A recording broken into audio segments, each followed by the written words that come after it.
বাংলাদেশে একটি আদর্শিক রাজনৈতিক দল জামাত ইসলামীর আমির মাওলানা মতিউর রহমান নিজামী, সাবেক আমির অধ্যাপক গোলাম আজম সহ তার সমস্ত শীর্ষ নেতৃবৃন্দকে 11 জন শীর্ষ নেতৃবৃন্দকে হত্যা করে জামাত ইসলামীকে নেতৃত্ব শূন্য করে দেওয়া হয়েছে।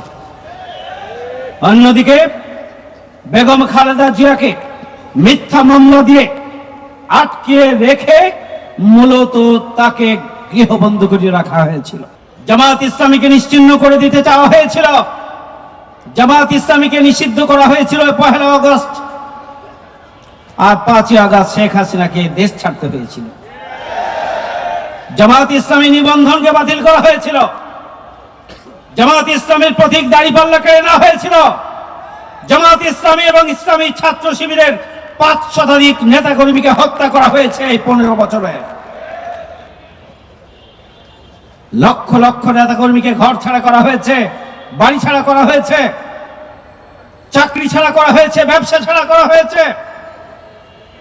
লক্ষ লক্ষ নেতাকর্মীকে মানবেতর জীবনযাপন করতে হয়েছে, তারা ঘর বাড়িতে ঘুমাতে পারে নাই। বন্ধুরা আমার, শুধু তাই নয়, জামাতের কেন্দ্রীয় অফিস সহ একদম উপজেলা অফিস পর্যন্ত, ওয়ার্ড অফিস পর্যন্ত বাংলাদেশের সমস্ত কার্যালয়গুলোকে বন্ধ করে রাখা হয়েছে। 20,000-এর অধিক মামলা দিয়ে জামাত এবং ইসলামী ছাত্র শিবিরের নেতা কর্মীদেরকে এমন ভাবে নির্যাতন নিষ্পেষণ চালানো হয়েছিল যাতে করে জামাত ইসলামী আর উঠে দাঁড়াতে না পারে।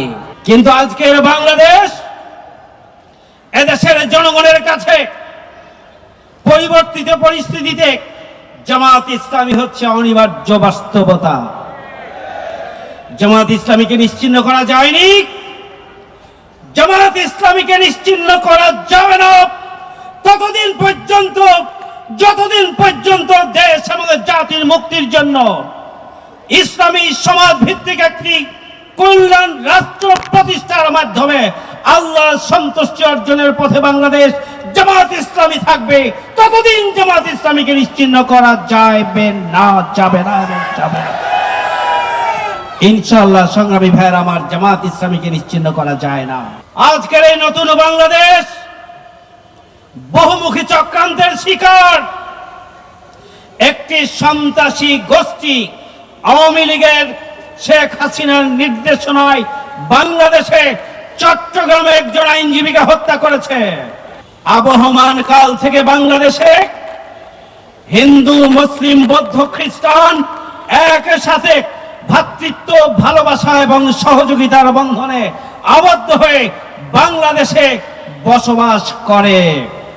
এখানে কখনোই হিন্দু, মুসলিম, বৌদ্ধ, খ্রিস্টানের মধ্যে ধর্মভিত্তিক সংঘাত কখনো হয় নাই। বাংলাদেশ পারস্পরিক সহযোগিতা এবং সম্প্রীতির দেশ।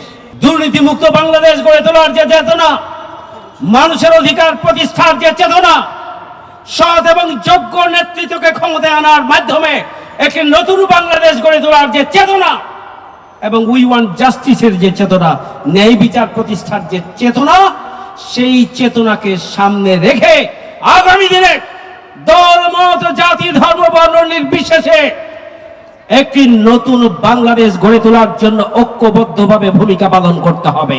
ফ্যাসিবাদের যে প্রেতাত্মারা আমাদের সামনে চ্যালেঞ্জ ছুড়ে দিচ্ছে, সেই চ্যালেঞ্জগুলো ব্যর্থতায় পর্যবসিত হবে, তারা সফল হতে পারবে না ইনশাআল্লাহ। আজকে নতুন বাংলাদেশ যদি গড়ে তুলতে হয়, তাহলে মনে রাখতে হবে সৎ এবং যোগ্য নেতৃত্ব ছাড়া সুখী, সমৃদ্ধশালী, অধিকার প্রতিষ্ঠার বাংলাদেশ প্রতিষ্ঠিত করা সম্ভব নয়। আমাদের নিজেদেরকে আরো সততা এবং যোগ্যতার গুণে গুণান্বিত করতে হবে। ধৈর্য এবং সাহসিকতা নিয়ে আমাদেরকে ময়দানে ভূমিকা পালন করতে হবে। যে কোনো চ্যালেঞ্জ মোকাবেলা করার জন্য আমাদেরকে জনগণকে সাথে নিয়ে প্রস্তুত থাকতে হবে।